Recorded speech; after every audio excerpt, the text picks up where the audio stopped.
fortunate to have Dr. Marion Primomo here, and she is going to speak on hospice and palliative care. So please, let's all welcome Dr. Primomo. At my age, this is quite an honor, and I really appreciate it. I would like first to point to you, you have copies of material that you received when enrolling upon this course. This is very important. There is a copy of references with my name on it, Palliative Care, Hospice References. And I would like to make a correction because this is highly important. Probably our most valuable book at the present time in palliative care and hospice is by authors Berger, Schuster, and von Rowan. I think it's on the first page of your handout. Principles and Practice of Palliative Care and Supportive Oncology. And it is just out, 2007. It replaces other books that have been very good in palliative care. So that's the reference. Please note that in your books, because that you may want to pursue. It has excellent reviews. I obviously haven't read it cover to cover, but I think it bears watching. Now, I want to welcome you to the world of palliative care and hospice. And just this morning, I was checking on the computer, and I think this was meant to be. Here comes an update from the Texas and New Mexico Hospice Organization, June 20th, and we have a report from several people who are very influential in hospice and palliative medicine throughout the United States. This is what Michael Weiner, a trustee of New York's Mount Sinai Medical Center, says. He says, all major medical centers are pushing the technology and scientific advance envelopes. But there's another side to medicine, the patients and what is done for their comfort. Weiner says, palliative care fulfills the humane part of health care and should be accorded the same importance as science and technology. I think we have a real breakthrough there. This is something that is finally, palliative care and hospice have arrived. I think that these statements, if you get a chance to get this bulletin from Texas and New Mexico Hospice Organization, there are some excellent remarks by the leaders in palliative care in the United States. And I think it's very encouraging to all of us that have been in this for some time to read this. Now, some of you don't, maybe this is your first hearing of the word palliative care. It's a new term. It was first coined in 1975 by a Dr. Balfour Mount in Canada. But last September, palliative care became a subspecialty in the United States and is officially designated as a subspecialty here in the United States, which puts it on another level. What the definition of palliative care, you'll say, what is palliative care? It's a new word to a lot of people, and sometimes when people ask me, I say, well, it's comfort care. Care of patients with a serious illness, maybe care at the end of life. But palliative care is medical care that focuses on relieving the pain and suffering of patients with complex illness and improving their quality of life, even when cure is in doubt. It differs from hospice care. You'll say, well, what's the difference? It differs from hospice care, which delivers palliative care to those who are at the end of life. So all hospice care is palliative care, but all of palliative care is not hospice care. There are differences. There are differences in entering hospice. There are differences in regulations. I might begin by telling you this hospice story in San Antonio. Actually, hospice in Texas began in San Antonio in 1978. A group interested in this concept met in the home of Dr. John Warsham. And we talked about it for a number of years. And we talked to Sister Mary Sapp at St. Benedict's Institution. St. Benedict's doesn't exist anymore. It was a big multi-purpose facility in the King William area. And people got more and more interested. One day Sister Mary said, let's go. And we said, all right, let's have hospice. That's 78. Now, we asked the question, well, what do we do? How do we do hospice? There were no rules, no books, no guidelines, no Medicare benefit, nothing like that. All that we had was the overwhelming desire to help dying people live better, live a quality of life, and live pain-free and be peaceful with their loved ones, often at home. That was the goal of hospice. Now, at St. Benedict's, then, we selected a patient to begin hospice. The patient was a lady with ovarian cancer in her 50s, advanced cancer, and suffering considerable pain. She was bored, and she was restless, and she was uneasy. And we formed a team around her. Since I was the medical person in the group, I became the medical director. Then nurses came on board, then we had some social workers, then a pharmacist, then a pastoral care person. One of the sisters took on that job of pastoral care and also played the guitar, so we had music there. And that was a big plus. Along about that time, I started giving talks about hospice, and talked at one of the nursing homes, I remember, telling them about this program. And when I finished, there was an enthusiastic audience, but when I finished, questions, and somebody from the back said, how do you get on this hostage program? So, you see how much we have really gone a long way. Hospice, but hostage program. But anyway, at St. Benedict's, volunteers began to be involved in this. Some of our volunteers were Porter Loring, Sr., Rabbi Jacobson. Henry Cisneros was a volunteer back in the old days. And in 1978, the first hospice in Texas and the first in San Antonio took place here in our city. Now, soon Washington began to notice, and members of Congress formed a committee. And there were other hospices going throughout the United States, but they assembled 26 hospices and asked for their material. Let's put this material together, see if we can do something with it. They then, one of the early promoters of that was Senator Edward Kennedy, who used to give some talks about hospice. Putting the material together in Washington resulted in enough material, enough information that they were able to fashion a Medicare benefit out of the information handed in by 26 hospices.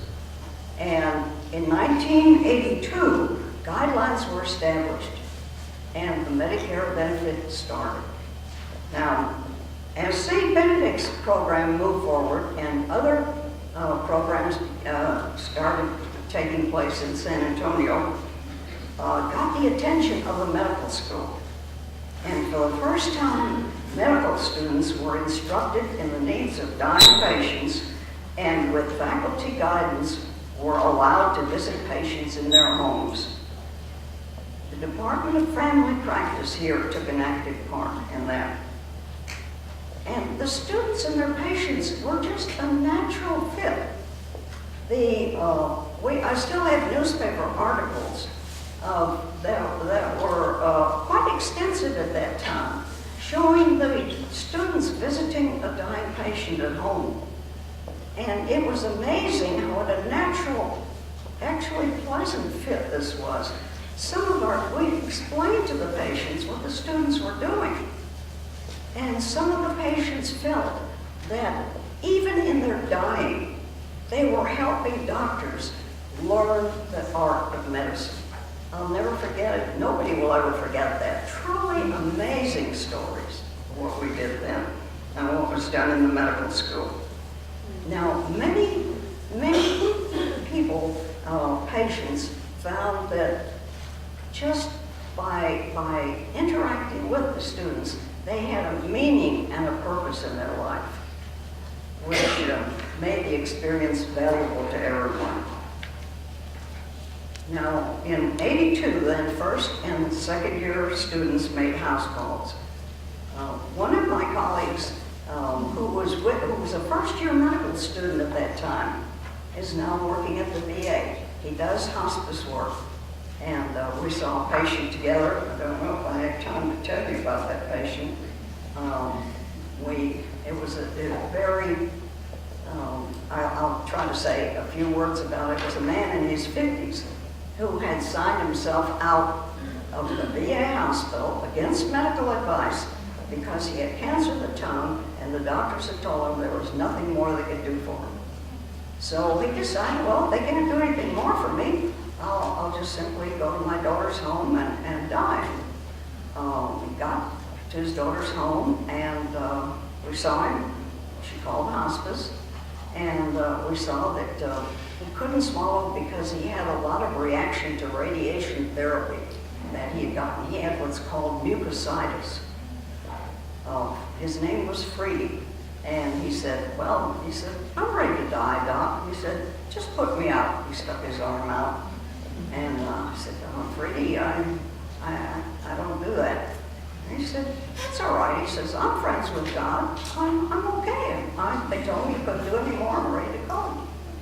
Well, a week later, I came back, and all his swelling in his throat was gone. And I said, oh, all right, you can start.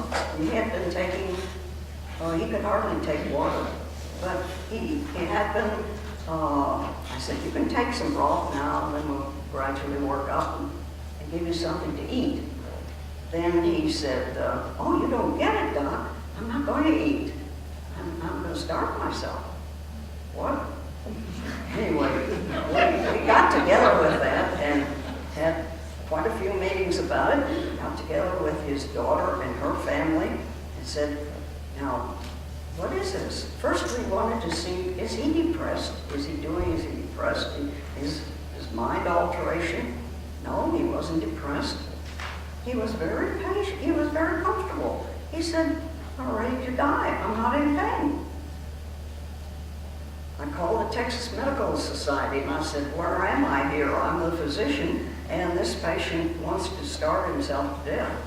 And the TMA said, well, doctor, you're in a gray area.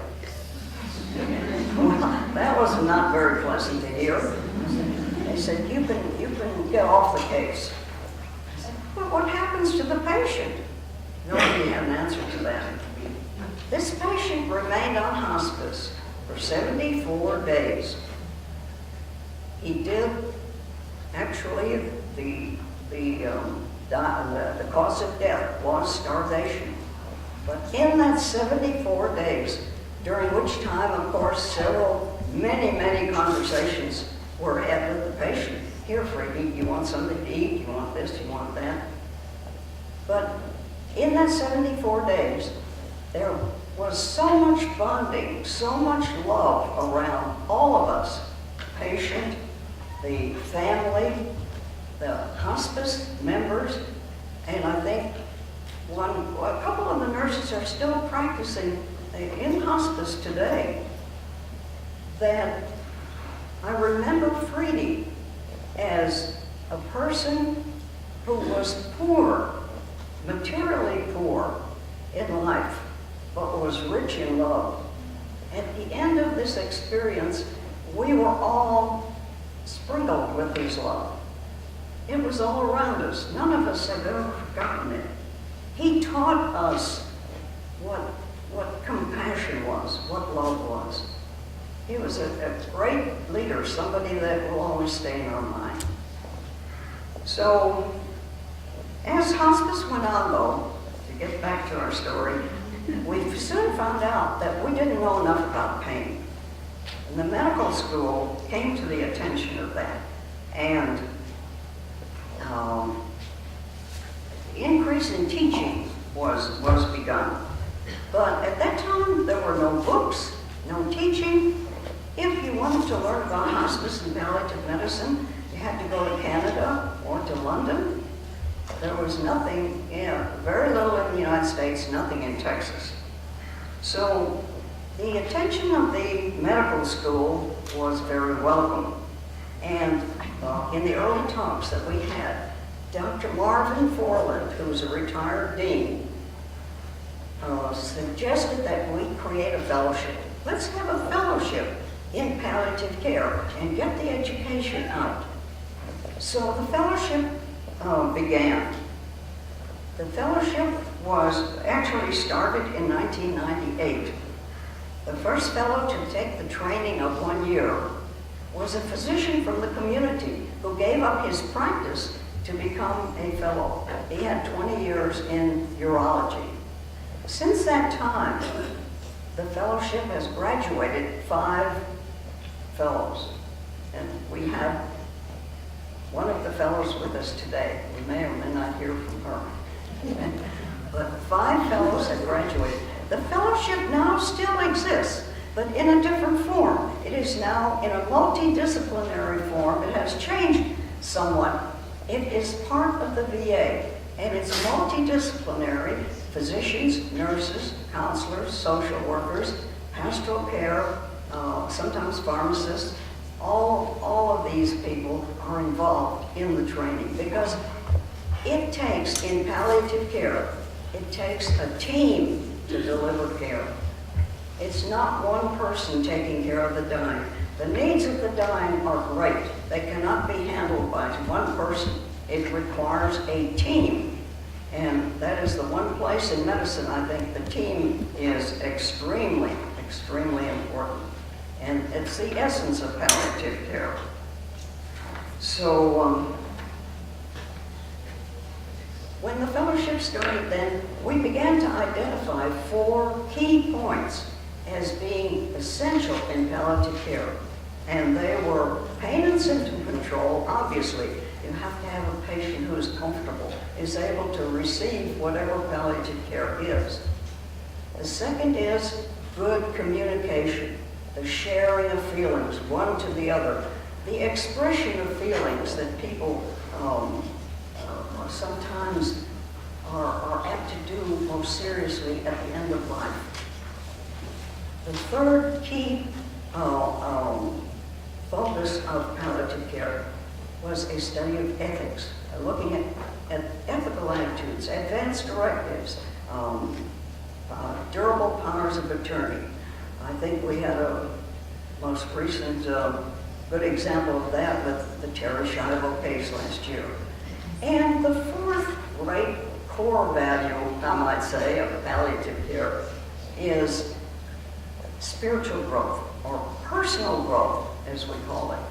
Personal growth, in which, in a setting of comfort and a sharing of communication, that a dying person is able to communicate their wishes, their love, and to, in that communication and in that atmosphere of comfort, they are able to find a meaning in life, sometimes for the first time.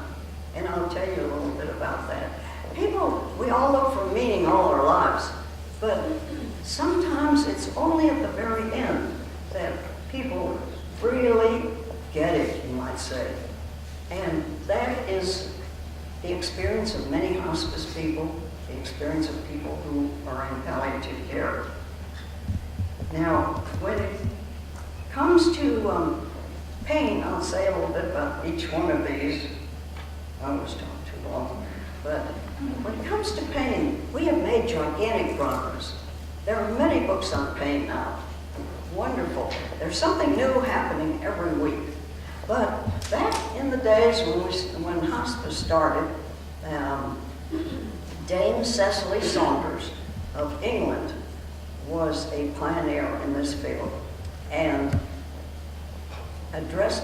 formed the expression total pain and pointed out to us that pain is not just physical, but pain is also emotional, it's psychosocial, can be spiritual, and it can even cultural, it can even be financial. And financial pain is great. So as we turn to view our patients in pain, I have a story of a man who really brought that home to me, particularly when we were so proud of learning to use morphine and using it successfully. And I met a patient by the name of Sam. Sam was a man in his 60s with advanced prostate cancer that had spread to the bone and was in a lot of pain. And the nurses at the team meetings that we had, when we had a team together discussing the patient, said, "Doc, you've got to go see Sam. He won't take his medicine. He's in pain, he keeps complaining of it, but he won't take his Roxanol," which is the concentrated morphine that we used. So I went to see Sam, and I said, "Sam, why don't you take your medicine? You have it right here. That's what the pain is. That's what the medicine's for, the pain in your bones." And he looked at me and he said, "Doctor, it hurts my soul." I learned a lot with that.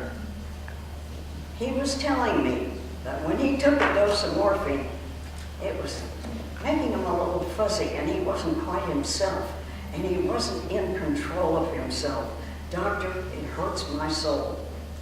For those of you who have anything to do with medication, for nurses and social workers and physicians, remember that one of the reasons that people don't take their medicine is because it hurts their soul. And what they mean is that it's interfering with their brightness of thought. And remember that as a reason for non-compliance. It happens more often than we think. I'll never forget Sam. Now, next to pain, the most essential element in palliative care is suffering. And pain and suffering are not the same thing. The greatest cause of suffering is poor communication. One of the most unnecessary sufferings experienced by dying patients and their loved ones is the failure to connect in those moments before death. We've had people, I remember people in hospice that I would visit and walk in and see the patient and then talk to the family and tell them the prognosis, and maybe your father's going to die in a few weeks, and tell him you love him and indicate how much you care for him. And several times I would hear from a family, "But we don't say that in this family. Those are not the ways we communicate. There was no connection." Sometimes at the end of life, this needs to be facilitated. This needs to be brought to the attention of the patient and the family. That's where hospice and palliative care come in, to help facilitate what can be. And if that can be, then there is peace and meaning for all concerned. I remember maybe I have to tell you the story of Raul about communication. I have to tell you about Raul. He was in the hospital and he was dying of cirrhosis of the liver. And he had a very devoted family. His wife was there all the time. He had 4 children. They met me at the elevator one day and said, "Doc, we've got to do something. Our mother has just lost it. She's gone crazy. She's causing a lot of trouble here with the nurses. She's complaining about everything. And she can't settle down, and we don't know what to do." So they said, "Would you talk to her?" So I said, "Yes, I would." So I called her in, and this was at the third hospice we had in San Antonio, at Santa Rosa. And happened to have an office up there where we also had the hospice floor. So I said, oh, all right, tell me about your life. And she said, she said, I had a horrible marriage. I've been married 25 years and my husband was really bad. He was alcoholic and he was unfaithful. He was never home. And I just had an awful marriage. I just really have suffered. And I said, well, you're with him all the time. Have you told him that? And she said, oh, goodness, no, he's dying. Why would I tell him that? And I said, well, what do you talk about when you're together all the time? And she said, oh, I just stroke his brow and tell him I love him. And I said, well, why don't you think of, what do you think of telling him how you feel? And so she, she wasn't real keen about that. But anyway, a few days later, I came back, and the children met me at the elevator and said, oh, doctor, they talked, and everything's okay. And I said, oh, wonderful. So I couldn't wait to hear what had happened. I called her into the office. She came in, and I said, well, what happened? She said, well, one night I was sitting there stroking his brow, and I finally, she said, I just blurted out, I'm really mad at you. I'm angry. And had marriage has been terrible, and I just feel I'm mad. I'm angry. And he said, why? He was shocked to hear this from his wife. She said, you really were shitty to me. That's communication. That's connection. Getting out these feelings before the death happens, and clearing the air, and showing the underlying love that was there. I'll never forget Raoul. And if we have failure of communication, it simply intensifies the sadness and the chaos of death. And it has a major impact on bereavement, because how a person dies has a profound effect on the survivors. Just remember that when a death occurs, that's not the end of it. There's a profound effect on survivors. And if the death has been chaotic and simply difficult, the survivors will always remember that. But they will also remember a reconciliation. So Christine Longacre wrote a book called Facing Death and Finding Hope. And she says, and this is a quote that I've long remembered, after a loved one dies, the pain that stays with us is the pain of a love held back. Real words to ponder. Now, important in communication, of course, is making plans for advanced directives and durable power of attorney that you're hearing about in this training program also. But just as important, maybe more so, are the verbal communications. It's good to have written directives, it's excellent, but it's also important to have the conversation with one's loved ones, with brothers and sisters, or husbands, wives, with whoever is close to, because at the time of death, the advanced directives may not be around. But also there's another reason for that. It's to allow a better connection between people in a family. Just talking about that sometimes brings about a sharing that brings people closer together. And getting this out, it's difficult to talk about death in our society. Death is a hard sell.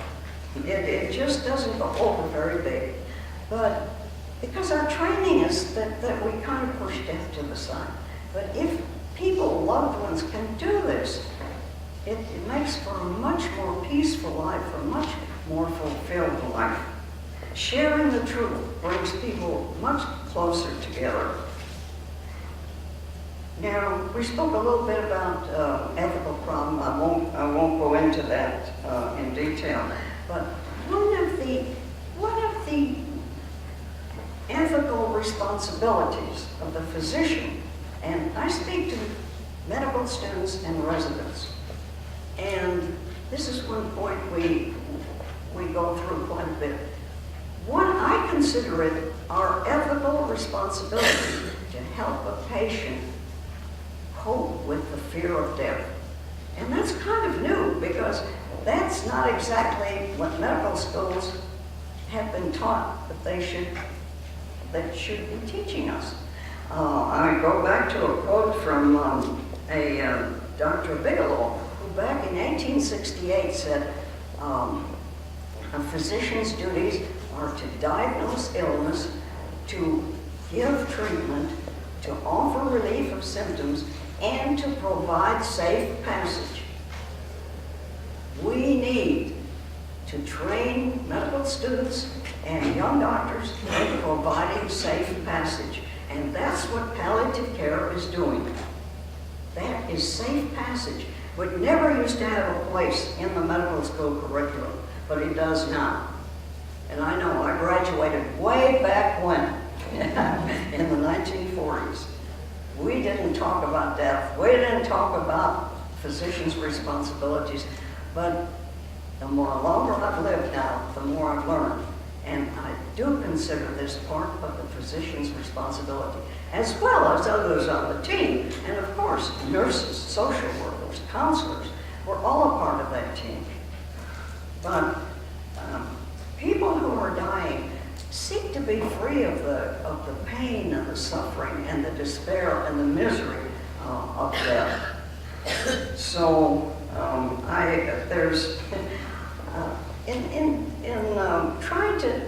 in trying to put a more positive light on that, over the years I've encountered a couple little things that I might offer you as an example of maybe putting a foot into this difficult area.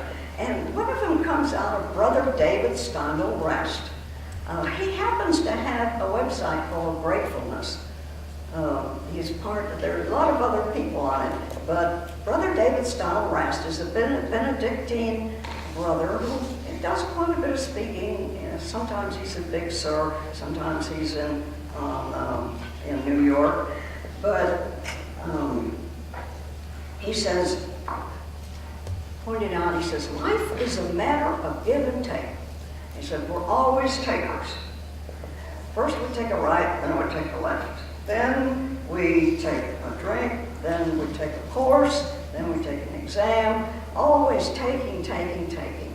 He said, for example, you take a walk. If all you do is take a walk, that's all you get, is a walk. You've got to walk around the block, walk to the building, whatever. He said, there's more to life than taking. You need to give. When you give yourself to that walk, it takes you where it comes from, which is God.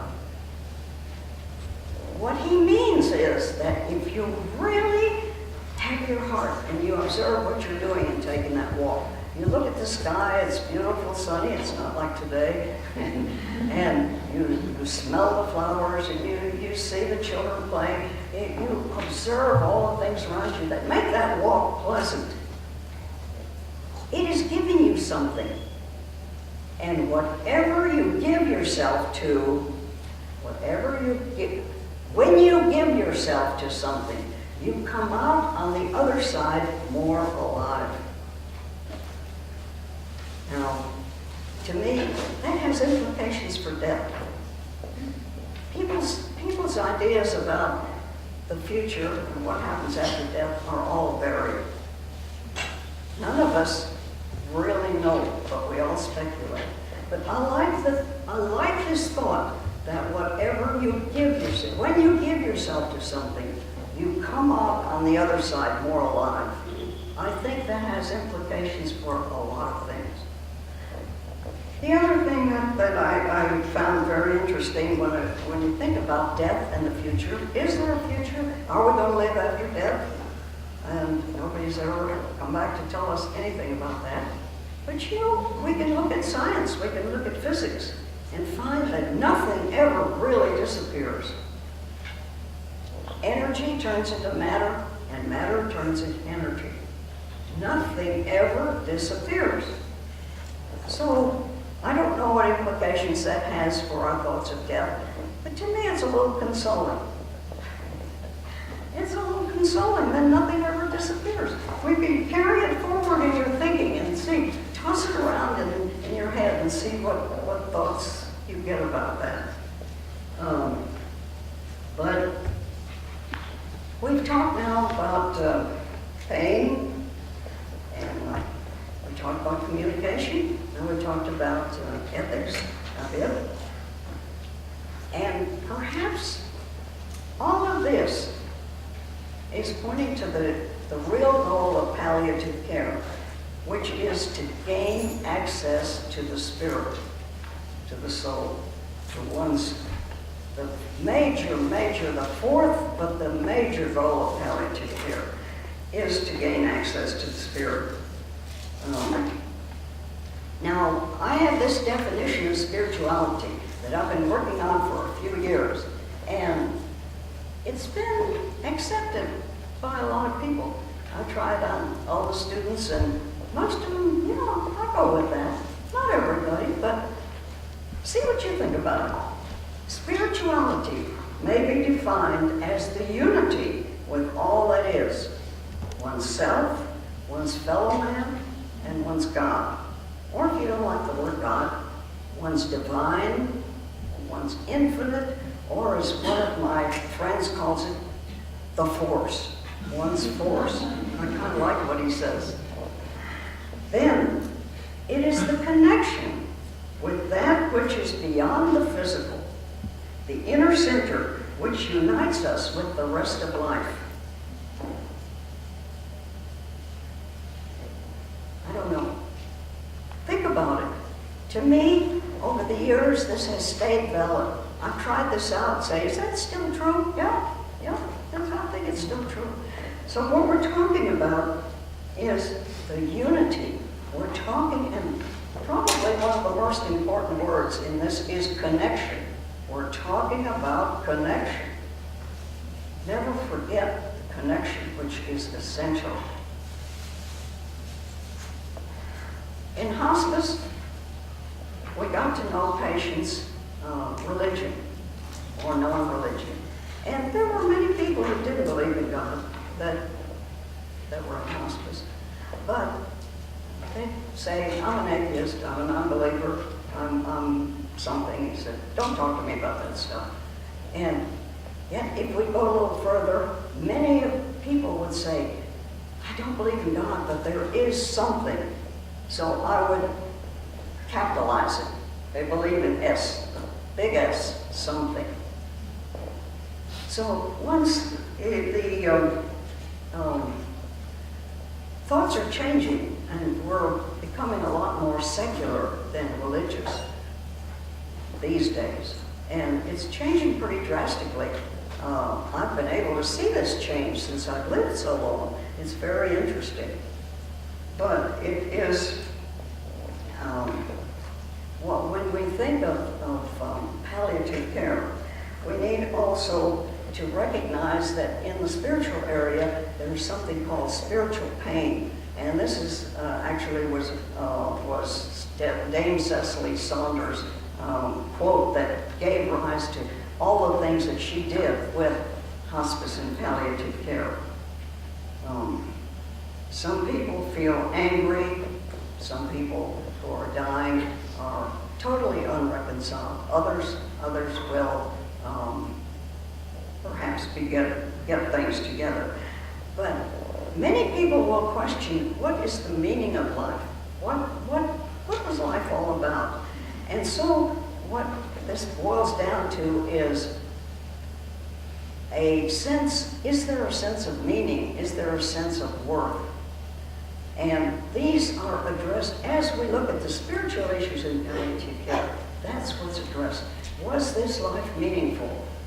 Many people who ask for physician-assisted death, or physician-assisted suicide, as it's called in Oregon,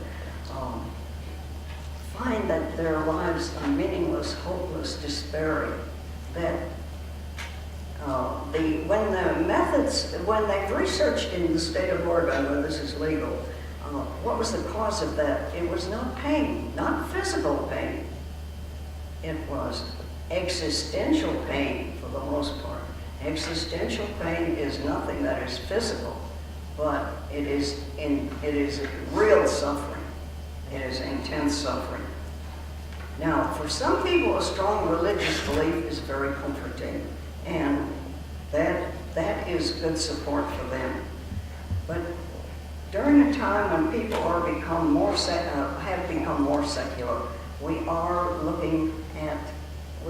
paying more attention to the meaning of life. Recently, 2 physicians have introduced what they call into psychiatry, but also into palliative care, a concept called dignity psychotherapy. 2 physicians, one New York, one Canada, Chochinov and Breitbart, have introduced the concept of dignity psychotherapy, which is a method by which they investigate how people are feeling about what is meaningful in their life. And I haven't seen their stuff. I haven't seen what they're teaching on this, but the whole purpose of it is to focus the attention on the meaning of one's life and how it is impacting their dying. Now, there are 2 philosophers that shed a great deal of light on this. They both have books on your reference list. I won't say a lot about them, but both of these books have been described to me by friends over the years as being required reading for the human race. One is Martin Buber's I and Thou. It's in all the bookstores. I and Thou. It's on your reference list. And the other is Viktor Frankl's Man's Search for Meaning. In a nutshell, I might tell you, Martin Buber was a Jewish philosopher who died in 1965 and is famous for his approach to dialogue, the I-thou. In other words, he says all life is meeting.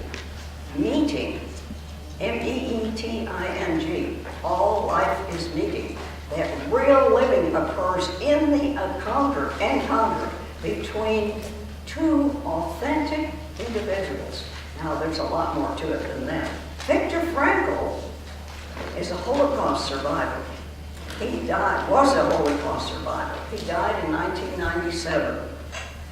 And he found the meaning of life in the suffering that he encountered in the concentration camp. And he developed his philosophy around that.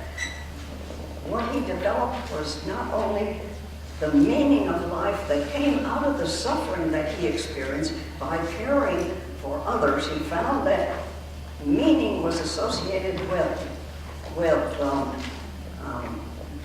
service for others, but also he said, the last freedom is the choice we make regarding our attitude toward any set of circumstances. The last freedom is the choice that we have in looking at any particular circumstance. And he chose that, then he uses that to tell us that is the meaning of life. And he found it in service to others, in helping people in the concentration camp stay alive when he thought he was also doomed. So a better look at both of those books, I think, would be very useful in any understanding that you want, not only of palliative care and hospice, but also for one's personal philosophy. Now, as usual, I talk too much, and I do want to allow some time for questions. Incidentally, glad I looked at my notes.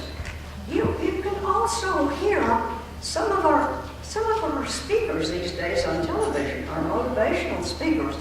One fellow that I think is fantastic is Wayne Dyer, and he says in one of his talks that he gave, I guess it's a year or two ago, he said, Want for others more than you want for yourself. That's powerful. Want for others more than you want for yourself. I thought I'd never hear anybody say that. He said, but there are no easy answers to any of these. We all develop our own philosophy as we go forward. I think that there's some things I could still say, but I have a hunch that maybe that you'd like to kind of know before you ask the questions what I've learned in 30 years experience in hospice and palliative care. And I learned some very important things. First of all, spontaneous remissions. In the thousands of patients I have seen, we've had some absolute remissions of cancer. I saw it. I saw the slides under the microscope. I saw the patient. One was a patient that had come to us from Florida. I can't give you a lot of time on this, but with advanced cancer of the lung and almost died. I saw the slides which she brought with her from Florida. We did the taps here. I looked at them again and saw the cancer cells. She died 5 years later of congestive heart failure with no signs of cancer, none. Another one is a patient, there were not many, but they were true remissions. Another patient was a lady in her 50s who had renal cell cancer, complete remission. Unfortunately, the patient's cancer had advanced to the point where she had spinal cord compression, and she died of complications of that. But she did not die. The cancer had disappeared. So we have to leave our thoughts open. Then, what I also learned, the many reconciliations that occurred between people like Raul, like people that got it all together shortly before the end. Particularly, we have so many blended families these days, and often there's a lot of hostility between 2 or 3, 4 wives. There can be all kinds of misunderstanding. Sometimes in a prolonged dying, I think actually that's why prolonged dyings happen. These people get together. I know this happened to a dear friend of mine who due to a prolonged dying situation, was more or less reunited, or at least became friendly with a wife that had not been on such good terms with him. But I also saw a great deal of last-minute spiritual enlightenment, and I think I've given you examples of a few. I don't know if I can tell you about. I have time for one more story. I'll tell you about this. This happened in the first few.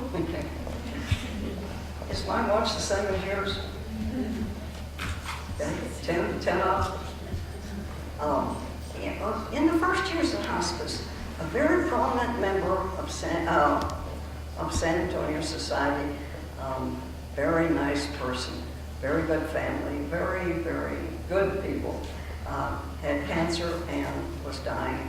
I forgot the cancer he had, but anyway, he was on hospice. And I went to see him at his home several times. He also had congestive heart failure. And we talked, and we got along very well. His wife was there. And he would tell me about himself. And he said, I've been a Catholic all my life. And he was a wealthy man, so he had given a lot of money to the Catholic Church. He said, I have priests come all the time. I've got the Archbishop out here. I'm just surrounded by religion. He said, but I just can't feel really right with God. He said, I haven't done anything bad. I'm not guilty. I don't have a guilty conscience. I just don't feel that connected. And I said, well, let's work on that. So we started talking about it. Well, it so happened that he got worse, and he was taken over to the NICS. His cardiologist said, no, you have to go to the hospital. And they took him to the NICS. And I didn't see him for about a week. And I thought perhaps he had died. Because the early days of hospice, we were really not recognized as being actually doing something. People were still that big question mark about hospice. But anyway, he came back home and he called me and he said, "Where were you?" And I said, "What do you mean? Where were you? I called for you at the hospital." I said, "Well, nobody called me." And he really had asked his physicians to call me and nobody had. But at that time, hospice was really not regarded almost in medicine. But I said, "Well, I'm here now. What do you have to tell me?" And his face just shone. He said, "I just wanted to tell you, I've got it. I found my peace with God and I feel wonderful. I'm really ready to die." I said, "Gee, what happened, Louis?" And he started to tell me about it, but I mean, his expression was enough. It was like, it was just transformation. I said, "I just can't wait to hear it." And with that, his wife came in the room. He didn't share his inner self with his wife. And that happens sometimes. So I said, "Well, I'll be back tomorrow, Louis, and we can talk about it." Well, the next day, as I was dressing, I got a call that he had died. But I will never forget that transformation. He really felt the transcendence that one feels when you're truly connected to God, or your force, or divine, whatever you choose to call it, or something. Louis, and that happened at the very end. So there are others. Dr. Cecily Saunders says, even, I need to quote her because she's so eloquent, "Even to the end of life, the inner senses can still stretch and broaden and make new discoveries." And then there's this famous quotation from the Talmud, the Jewish document. "There are those who gain eternity in a lifetime, others in one brief hour." Now, the final point, what came through loud and clear in this 30 years is the essential goodness of all human beings. Essential goodness, no matter what pain, what suffering, what sins, what guilt. I come away from the many years that have been granted me with the feeling that people are essentially good, and most people try their very best. I think this is important for us to know and to feel, because the future of our whole society depends upon that. And it's people such as Viktor Frankl that brings it into the realm of what we're talking about, palliative care. When we search for meaning, there are various ways that we find it in palliative care, in speech and communication, in giving good care, in service to others. But Viktor Frankl says, also gives it that dimension, and he says, "It is the one who is ill who helps the one who is well in the struggle to find meaning." I think that puts a whole new light on what we do when we give service to others in palliative care and in hospice. And it is something that fulfills our own lives. In helping others fulfill their lives, we fulfill our own. And that seems to be the secret of life, heart to heart. Thank you very much.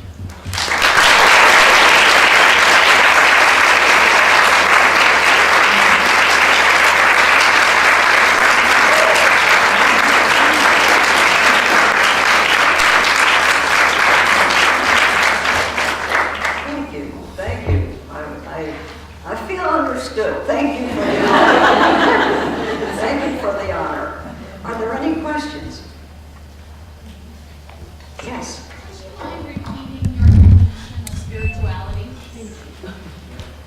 Would you mind repeating your definition of spirituality?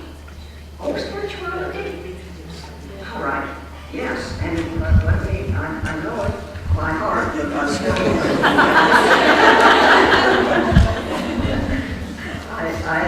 I've worked on it for years and years. Spirituality is let me get it for you straight. I'm glad you asked, because I really feel honored about that. And if I can find my own words. Spirituality may be defined as the unity with all that is, oneself, one's fellow man, and one's God, or you can put divine, whatever. It is the connection with that which is beyond the physical, the inner center which unites us with the rest of life. Thank you for asking. One more time. One more time. Slow. Spirituality may be defined as the unity, remember the word unity, with all that is, oneself, one's fellow man, and one's God, or divine, or force. It is the connection with that which is beyond the physical, the inner center, which unites us with the rest of life. Okay? I'm glad that got over. That's great. Any other questions? Yes. There's still a number of you that started this. Have y'all ever done an oral history, talking together? I have trouble hearing Dr. Hi. May I introduce Dr. Fidel?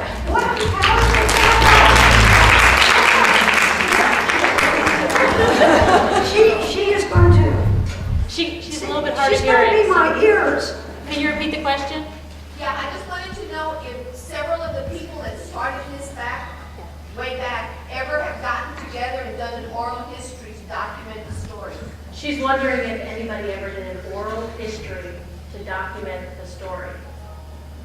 Wrote it down or Not that I know of. You should. Oh. Yes, I think so too.